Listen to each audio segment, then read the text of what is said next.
कोई व्यक्ति किसी की जो है हत्या कर देता है, या फिर कोई व्यक्ति जो है किसी का जो है हत्या करने का प्रयास करता है, या फिर ऐसे मामले आपको सामने आया होगा कि किसी व्यक्ति ने किसी के सर को जो है फोड़ रखा है और उसके ऊपर हाफ मर्डर जैसा केस जो है लग गया है। तो क्या ये दोनों अलग चीज़ें से या फिर एक चीज़ें से? अगर ऐसा कोई व्यक्ति किया है, किसी व्यक्ति को जो है मार दिया है, जान से उसकी हत्या कर दी है, या फिर वही व्यक्ति ने किसी को जो है सर फोड़ रखा है, तो ऐसे में क्या उस व्यक्ति को सेम सिचुएशन में सजा मिल सकती है, या फिर किन जो है धाराओं के साथ उस व्यक्ति को दंडित किया जाएगा, कितने वर्षों तक के लिए उसे जो है सजा हो सकती है?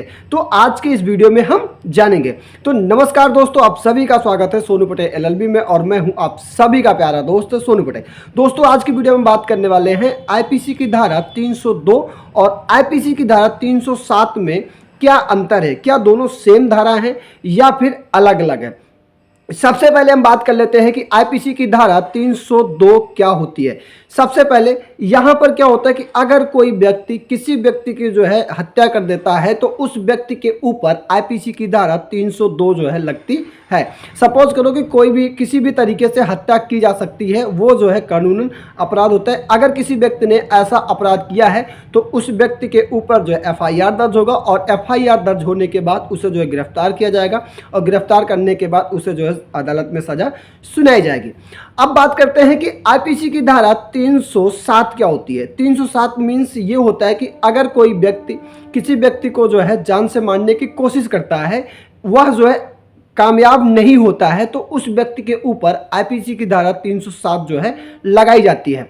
सपोज करो कि कोई एक ऐसा व्यक्ति है जिसके हाथ में गन है या फिर उसके हाथ में लाठी डंडे हैं, और वह इस तरीके से उस व्यक्ति को मारना चाहता है और जान से मारने की कोशिश करता है, लेकिन वह व्यक्ति किसी भी तरीके से वो जो है बच जाता है। ऐसे में अगर वो बच जाता है तो उसके ऊपर आईपीसी की धारा 307 जो है लगाई जाती है। अब बात करते हैं कि आईपीसी की धारा 302 में सजा के प्रावधान क्या है, कितने वर्षों तक के लिए जो है सजा हो सकती है। अगर ऐसा आपने मर्डर किया है तो वो गंभीरता को देखते हुए, सजा को देखते हुए जो है आपका जो है सजा निर्धारित होती है। सपोज करो कि अगर आपने मर्डर किया, वह व्यक्ति जो है मर गया है, उसकी मृत्यु हो गई है, तो उस आपको जो है 1 से 7 वर्षों तक के लिए कारावास हो सकती है, या फिर इससे ऊपर, या फिर आजीवन कारावास के लिए भी आपको जो है दंडित किया जा सकता है। इसके उपरांत में आपके ऊपर जो है आर्थिक दंड, जुर्माना भी आपको जो है देना पड़ सकता है। अगर इसमें हम बात करें कि आपको सजा के बाद जो है जमानत कैसे हो सकती है, तो ऐसे अपराधों में जो है संज्ञेय अपराध होते हैं, इसमें आपको जो है जमानत मिल पाना बहुत ज़्यादा मुश्किल होता है।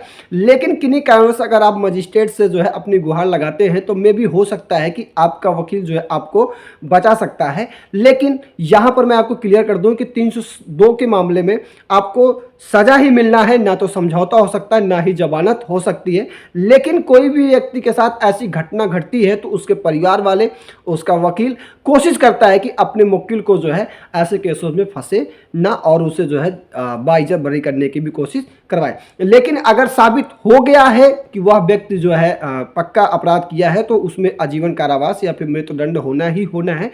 उसमें कोई समझौता या फिर उसे जो है बचाया नहीं जा सकता।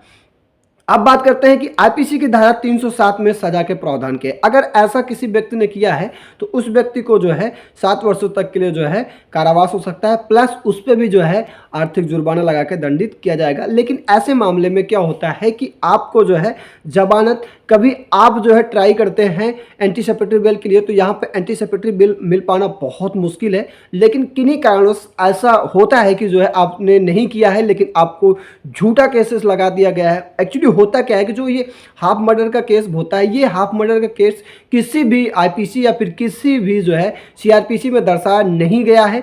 इसे जो है बनाया जाता है इसलिए ताकि आप जो है बाइज्जत बरी ना हो सके।